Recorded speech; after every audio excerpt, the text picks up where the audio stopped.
Well, good evening. You're very welcome to the Sportsman Rugby League and the Last Tackle. What a week it is. Easter week in Rugby League, one of the best times of the season. Joining me to go through it all, Kevin Brown and Kyle Amor. Gents, there's so much to look ahead to this weekend.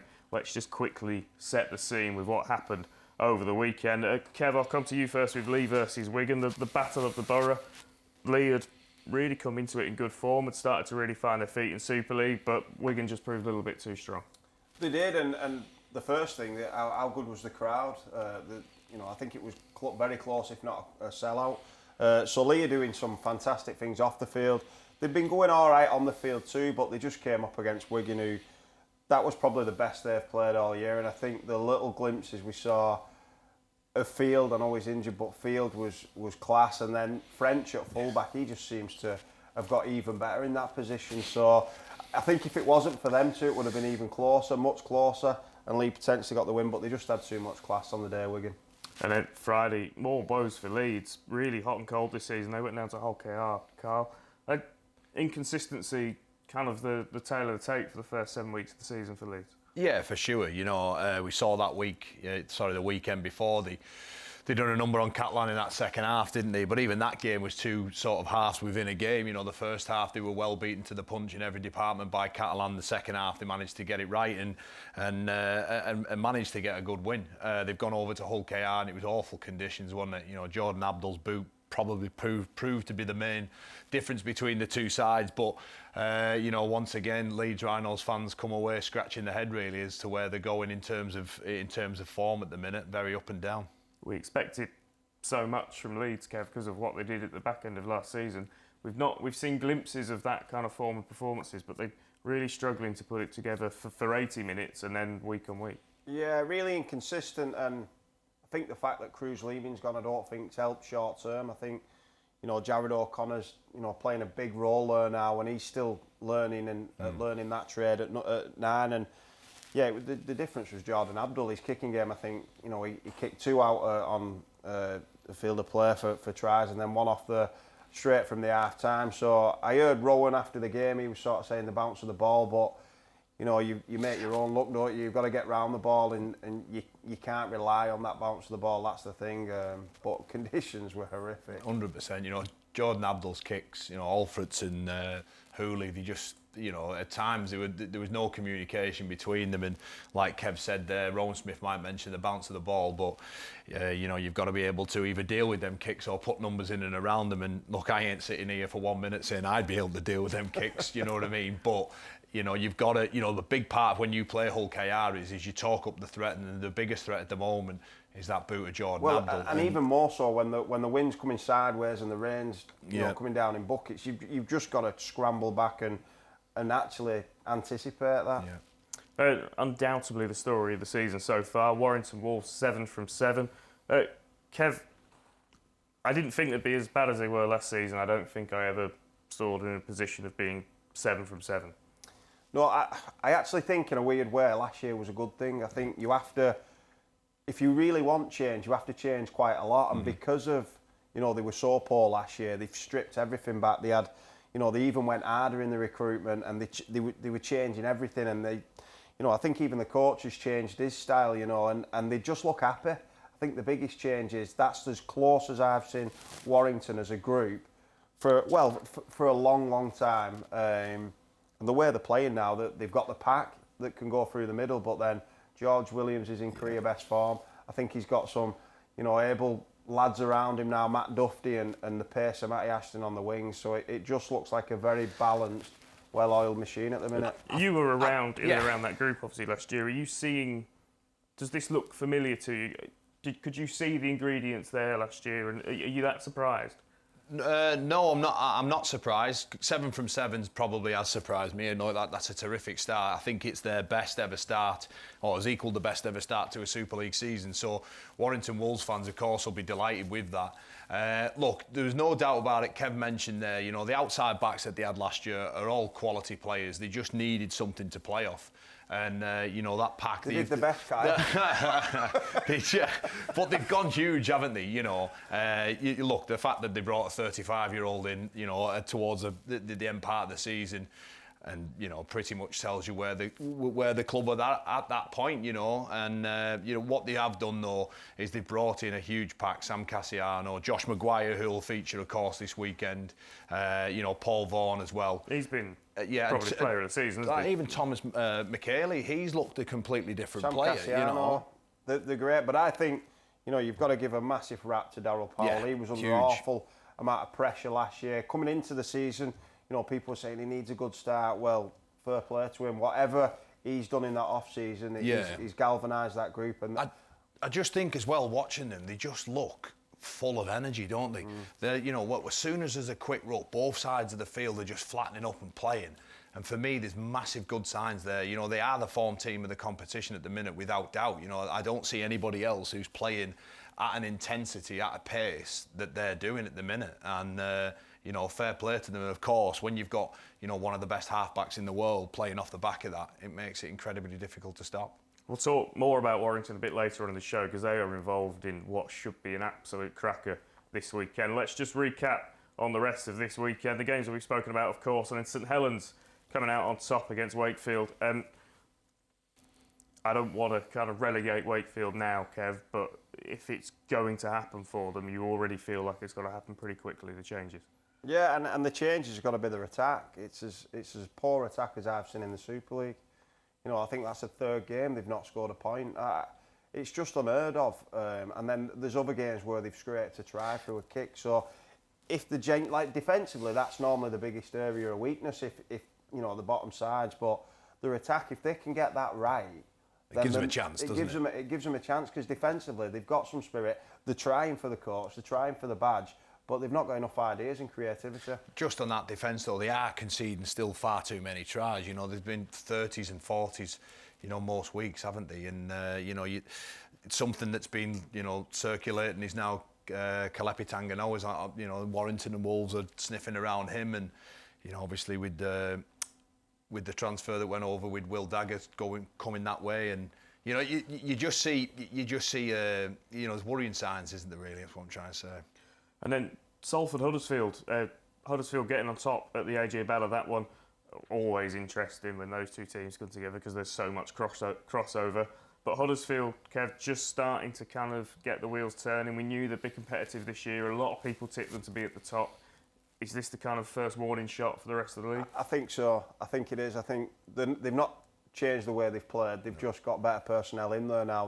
They've got that much talent. When you talk about attack, they'll play a real low-risk game. But then with the talent of Lollahea, Connor, Price, Russell, that you throw them in the mix, there's points in them all over the field. So I saw one of the tries where Connor went to Will Price and Will Price threw it round his back to Naguama. It was as good as a try I've seen Huddersfield score for a long time. So definitely a warning shot. The defending great. They've got quality. They've got a quality coach. I think they're going to build into the season and be potential contenders at the end of the year. And then just rounding off Catalans, Castleford. Catalans just grinding out, I say ugly wins. There's no such thing, but they're not perhaps performing at the level they were a few years ago, but they're second in the league. Yeah, look, you've only got at this stage of the season, before Easter, for me, it's about racking up as many wins on the board. The performance, obviously, if you get that, ideal, but at the moment, just chipping away and going under the radar, Steve McNamara will be pretty happy with that. If they'd have got a bit of a better 40 minutes against Leeds, then they too could have been undefeated still. So, look, I think obviously, with bigger and better games to come, they'll be happy just bubbling away underneath. Well, 7 rounds in the books in the Men's Super League. The Betfred Women's Super League gets underway this weekend as part of a double-header on Sky Sports at Headingley. Leeds take on York. Let's hear from Leeds Rhinos' Sophie Robinson. Yeah, it was a remarkable season across the game last year because 3 pieces of silverware went to 3 different clubs. It must be really exciting to be playing in such a competitive competition. Yeah, I think that's what everybody in the league wants. We don't want like an out-and-out winner every year. We want it to be competitive, and I think we've seen that last year, and I think we're just going to build on that this year, which we're really excited for. We know it's going to be hard, but we want a challenge going into the season, and we're ready and raring to go. How satisfying was it last year, having lost the Challenge Cup final, to then go and correct that and learn from it and go and win the grand final? Yeah, that's what we worked towards after the Challenge Cup. We knew it was so hard losing the Challenge Cup final. We knew going into that final we didn't want to feel that way again. So yeah, to end the season on a high, winning the grand final, was just what we all wanted. But yeah, we know we want to win the treble now going forward, so we know what we need to work on and build on. St Helens have obviously been there or thereabouts at the top for a while now, but York City Knights have really emerged as a powerhouse in the last few years. Those rivalries, especially with those two clubs, those games must be brilliant to play. Yeah, they're my favourite games, playing like the likes of York and Saints, because you never know who's going to win. It's who turns up on the day. And I think it's amazing now that we've got York and Saints who are playing at that top level, and hopefully the other teams can develop and get up there, and we'll be playing competitive games every week. But yeah, it's good. It's good for the fans that they're watching these games and you just don't know who's going to win, and we've got so much talent within the teams that yeah, it's just going to be a really good season. Yeah, the Betfred Women's Super League returns this weekend. That game live on Sky as part of a double header on Sunday. We will begin our coverage right here on the Sportsman a week on Sunday when we bring you York versus St Helens live. That's a 1 o'clock kickoff next Sunday. Make sure you like and subscribe so you don't miss a thing from the home of Rugby League Online. You're watching the Sportsman Rugby League, the home of Rugby League Online. Subscribe for exclusive live games from the Betfred Women's Super League and Challenge Cup.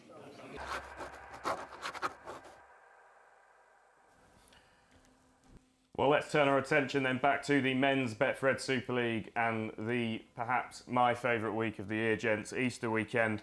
It starts off on Thursday with a battle at the bottom, Kyle, Castleford versus Wakefield.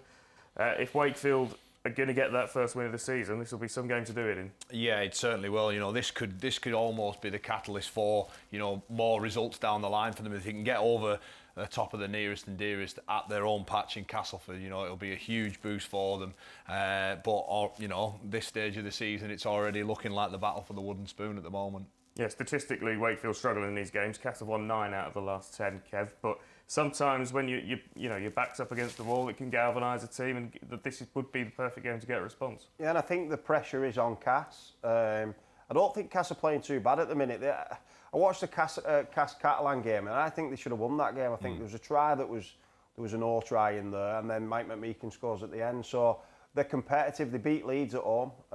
You know, so I think it's a real tough ask for Wakefield, and I'm with Kyle. If whoever loses this game, you know, if Wakefield do lose, it's 6 points adrift, and that's a lot when you. It's too much, isn't it? Yeah, it's too much at this stage. Prediction? I think Cass are too strong at home. Yeah, no. I agree. I think Cass are going to be too strong. Well, on to Friday, Good Friday, the best day of the year. The whole derby, what a fixture this always is. An early kick-off as well to get us straight into it. 5-5 in the last 10 meetings, these two sides. Tony Smith has obviously crossed the divide. Really interesting setup with the way that Hull FC especially are coming into this, Kev. What happens? Well, I don't know because it's a derby. I think if you go on form, OKR win convincingly, but what I do know in derbies, that form, you can rip it up and throw it out. And for Hull FC, I think they need that. I think they need a reset. They need something a little bit different. It's going to be a massive ask for them. I just don't see them playing well. I watched the game. And there was an area that's a real worry when Josh Drinkwater got the ball and just ran through 2 players and scored. You know, he isn't Sam Cassiano, and, you know, that kind of luck is not good. But I think they'll be up for this one. If they're not up for it, they may as well hang their heads in shame. I think it'll be close, but for me, I think OK are too strong. They've sold a heap of tickets, Hull FC. It's looking like a really strong crowd. The atmosphere will be incredible. That's for people like me to sit here and talk about how special and how much that's going to come into play. But how much does it come into play, Carl, when the atmosphere is right on top of you? If you were going to be one of those Hull KR players today, at the weekend, what's your mindset knowing that stadium is going to be right on your back? Huge. You know, I think you use it to your advantage, really. I think you're going in with that mindset of almost siege mentality. You know, you and the rest of the players, you're in their backyard, you know, there'll be 20-odd thousand there, you know, 80% of the crowd are hating you. I think you've got to go and collectively get the job done. But having said that, you know, going back to the game itself, I think Hull FC win this one, Kev. I do. I just think the way they performed against Warrington, you know, the quotes that Tony Smith's come out with over the last couple of weeks, just sort of just making sure that, you know, he reiterates the importance of performance week in, week out. Message hasn't quite sunken in just yet. But I think, for the reasons that Kev said, where the form goes out the window, I think Hull FC will just have the bit between the teeth to make sure they win this week. Well, we've got a split in the studio. The City will be split, of course, on Friday. One man that has crossed from one side or the other, of course, Tony Smith. So let's hear from the Hull FC coach now. It's a great atmosphere, it's a special atmosphere, and it's not just another game for the locals. It's not. It's for the locals, it's something special. It's bragging rights. It means a whole lot. For me as a coach, absolutely. My job is to get my team to play the best they can each week. So I can't ask them to play any better than what they would if they were playing anybody else. Wouldn't matter who were playing this week, I'd be asking them to play their best rugby league and trying to get them into a mindset to do that. So for me, it's another week. For some of the players, and particularly the local boys, it's not another week. It's something different for them. For the new boys who come, it's something different again because it's a different atmosphere to most other games. Right, from one derby to another, I'm not going to get into that business about which one's the biggest. I won't get an unbiased answer out of these two. But Wigan versus St Helens, another bumper crowd expected. We'll start off talking about Wigan. Flatter to deceive maybe at times this year, but getting wins, Carl? Maybe so. I think there's an awful lot of good things there as well. Obviously losing Wakefield ahead of this game isn't really ideal, but I can understand the point that you make, but again, we're only a couple of rounds in here. Nobody's asking for perfect rugby league at the moment. They are still picking up the wins along the way as well, but this game's going to be brilliant. Obviously Saints without Walmsley as well. It just made for the first time in a couple of seasons, I'm not so sure which way this game's going to go. Saints have been so dominant over the last, so many seasons now that, they head into this game. A lot's been made about their form or how they've been playing is not quite up to what we've seen since that Penrith game. Look, it just makes it open. I can't call this one, to be honest. Yeah, well, you said Saints have been dominant. They've won 7 out of the last 10 of these fixtures. Kev, when you came in today, you asked me who I thought wins. I'm going to sit on the fence because I really cannot separate these two this week in this environment. Yeah, and you look at both. I think they're both underperforming where they will get to and where they want to be. Saints obviously have played in a big game already this year, a huge game, and won. I think for that reason alone, I'd just go Saints. I think they know how to win the big games, they know how to get up for the big games. They've got that sort of hangover from that away from them as well, and the fact that Wayfield's not playing, I think it causes a bigger headache than just Wayfield not playing. The fact that French gone to fullback and played so well, he's going to keep him there, but I don't know who goes into the half. We're cussed out. It may be Ryan Hampshire's debut. They might have to put Sam Powell to half, but whatever they do isn't going to be as crisp and as dangerous as Wayfield in the half. So I think on that alone, Wigan are the underdogs for me. Well, that is going to be interesting to see what Wigan do. The man who has got to make that decision is, of course, Matty Peet, and we can hear from him now speaking to Stephen Allen. Great result last week at Lee in the Battle of the Borough. You got St Helens this Friday and Warrington Wolves shortly after that. How do you feel about that sort of fixture congestion? Do you enjoy the big games? Yeah, I think it's perfect, and I think it's what the game needs and wants. I think we've often envied the NRL competition for the consistent intensity of the fixtures and the atmospheres and the events, and that feels a little bit like this in that 3 games you go to and the crowd's very energetic, rivalry in the stadium, and brings the best out of the players, which is the important thing. So in terms of injury news and team news, obviously you're missing Jay on Friday. How big of a miss is he in the team? I think is Willie missing as well? Yeah, with Jay, what you miss really is X factor, so it's hard to prepare for not having it. He makes things happen out of nothing, so we will lose that threat, but we have to think of new ones and come up with new ways of attacking particularly. So someone else gets that opportunity. You're right, Willie Isa unfortunately has received a ban. We've got players to rotate there and give opportunities to different players, which is exactly why our squad's assembled. Yeah, Matty Peet talking to Steve Allen there. We've spoken about how up for this Wigan will be. That place will be rocking. From a St Helens perspective, You were obviously there for a long time, Kyle. They're used to these games, aren't they? They're used to these kind of environments. Yeah, look, they're a champion side, aren't they? You know, they're one of the very best in the Super League era as well. And look, I know from my playing day, I used to love playing at Good Friday at the DW. It was probably my favourite place to play, you know, of all my games, really, because for those reasons that I mentioned earlier in the Hull derby, you know, you are going in there. You know, everybody's hating you, and as a group of players, there's nothing better than, you know, trying to go there and get the win. But again, Saints, they've been there and done it so many times before. You know, that performance, you know, against Penrith Panthers is still in that group. You know, everybody's almost scratching their head thinking, you know, what's gone wrong? But that's still in there. It just needs something to bring it out of them. And this may be the game where, you know, all those questions get answered. Well, let's hear from a man who knows a thing or two about these games. Head coach now, of course, at St Helens, Paul Warrens. How are you going to translate that passion that you brought in these Wigan Saints derbies and take it as a coach for the first time?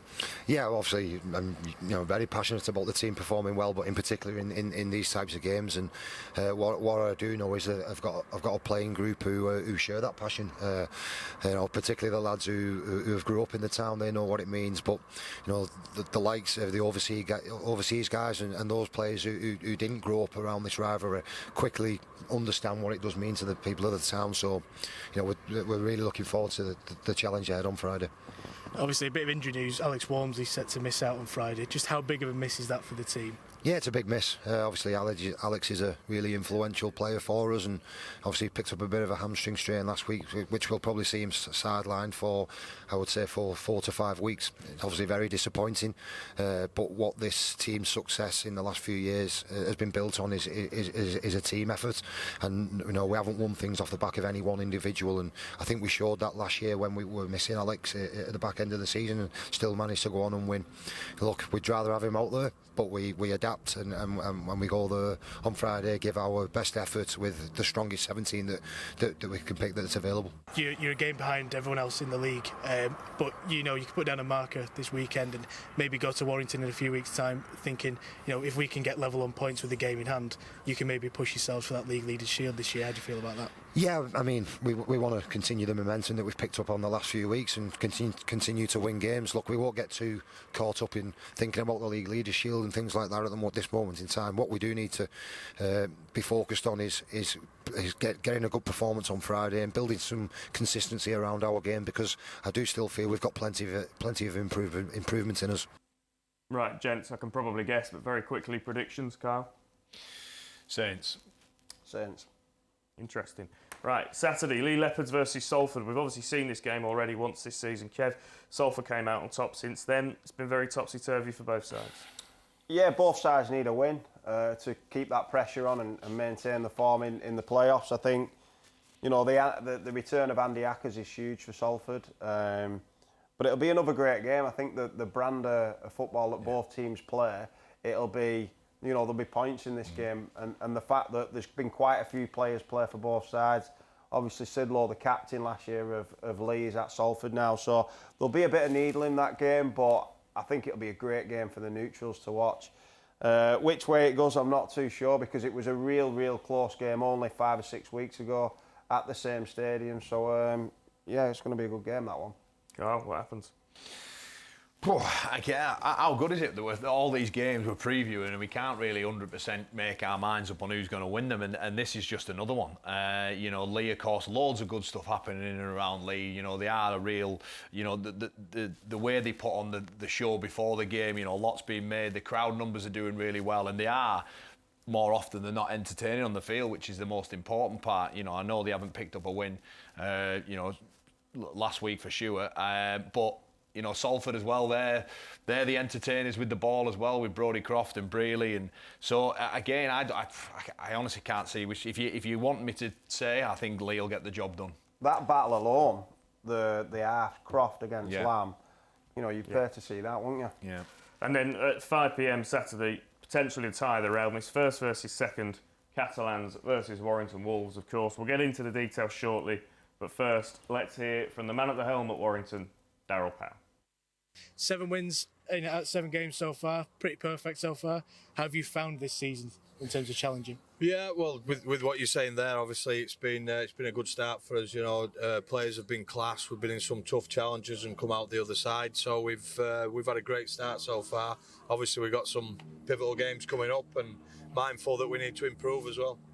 Obviously, you find yourself, everyone else plays local rivals, but you're heading down to the south of France to play Catalans on Friday. How do you feel about making the journey obviously against the second best team in the league this season?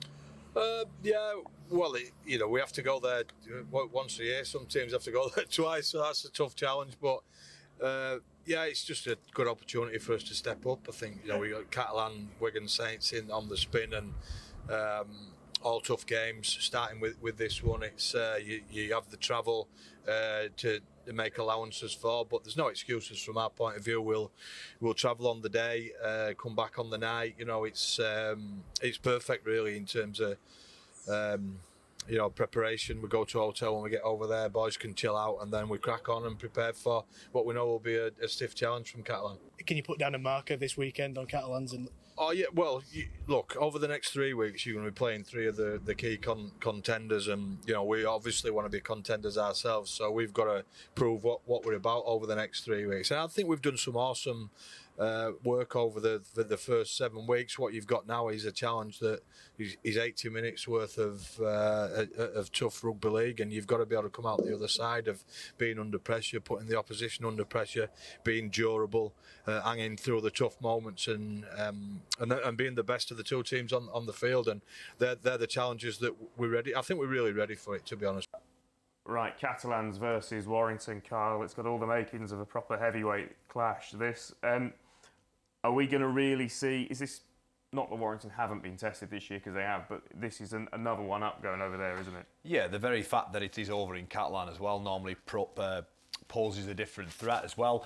But I don't see Warrington slipping up in this. I don't. I see them carrying on and winning quite comfortably as well in this game. I don't think Catalan have much to answer for them in terms of the pack. I think the way that pack's playing, of course, Josh Maguire coming back in as well. I only see one winner in it. How much is winning a habit, Kev, when you get on a roll like Warrington are? It could almost be difficult to stop, can it? Oh yeah, everything the coach says is right. Everything you do in training feels great.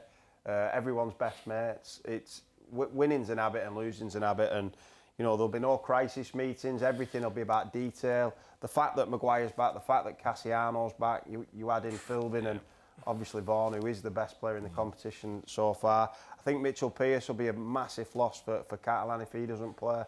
And look, I don't think Sam Tompkins is fit at all. I watched his game last week, and you could clearly see there was a limp there. So the fact that the personnel is strong for Warrington and Catalans are missing a few, but Warrington, they're all talk about this is a massive game, this is a massive game. So I don't think there'll be a slip up here.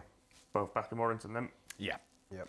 Well, that leads us on to Sunday then, rounding off the weekend. We've said it's a double header, of course, with the Women's Super League game.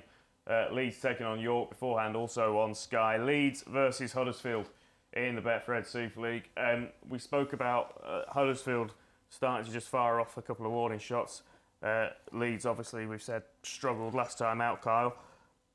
Huddersfield looking to keep the momentum going. Leeds obviously looking to respond. Could make for a pretty interesting game, this. Yeah, it will. 2 very different styles as well. Leeds Rhinos through Rowan Smith like to almost just come up with players every now and again, short kickoffs or just playing to space, playing eyes up. And Huddersfield, they're the very best at boring teams to death. And, I say that lightly because it works. When the high completion, high territory, and they just wait for opportunities. And then when they come, they've got the players like Kev mentioned, Will Price, people like that just are able to expose it. And I think Huddersfield win this game. I think Huddersfield just play that sort of grindy approach and kick them into corners and wait for Leeds to make a mistake and then capitalise on the back of it. So I think Huddersfield win. Kev? Yeah, I'm not sure on this. I think Aidan Caesar will have a massive game. I'm sort of sick of hearing myself say the same thing. If Caesar and Austin click, then they'll be a threat for anyone. And they've shown glimpses, and when they beat St Helens, that was probably the brightest spark. But when Caesar wants to play, he plays well, and obviously his ex-team, the coach got rid of him. He'll have a point to prove. you know, the talent that's there for Huddersfield, they can, you know, pose some threats. But for me, I think at home Leeds will be too strong. Well, gents, we're running out of time. Thank you for joining us. We've touched on it a few times throughout the show. This schedule is just stacked, isn't it, Carl? Every single one of these games has the potential to be a classic. Yeah, it is. And look, you know, I know you can't go off what me and Kev say, but apart from the Saints-Wigan game where we both tipped Saints, we both went split both And I'm not ways, confident on that one, by the way. So, look, it's, you know, everybody will have their own opinion around who's going to win and for what reasons, but, you know, that's why this rivals round is amazing, because, you know, there's so many twists and turns and nobody really knows exactly. There's no clear favourite in any of these. That's why it sold so many tickets, the appetite for the games, because the fans want... They all expect their team to win. Exactly. Whether that's right at the top or right at the bottom, you know, with Castleford, Wakefield, even that game, we can't decide on who wins that. So, you know, a huge tick in the box. You know, I've no doubt that, you know, the guys running the game will be pretty made up with how people and how tickets have gone. And, you know, may that continue. You know, I love the fact that what Lee are doing. I love the fact that I'm seeing every week that other stadiums are bringing in record crowds and smashing from seasons before COVID and all that. It's brilliant, you know, so hopefully we keep going with that momentum. How much better is Easter once you've retired, Kev? Well, it's better for the players now because we're only playing one game. I could have done this Easter a few times. We had to play 2 or 3 times. Back in Kev's day, you see. Back in my day, in the 90s. Well, gents, absolute pleasure talking about Rugby League with you for half an hour or so. Thank you for joining us. Thank you for joining us as well. We'll be back next week, of course, with more. There's loads of other bits coming up on our YouTube channel, so hit that subscribe button. You won't miss a thing. And we'll see you next week on The Last Tackle.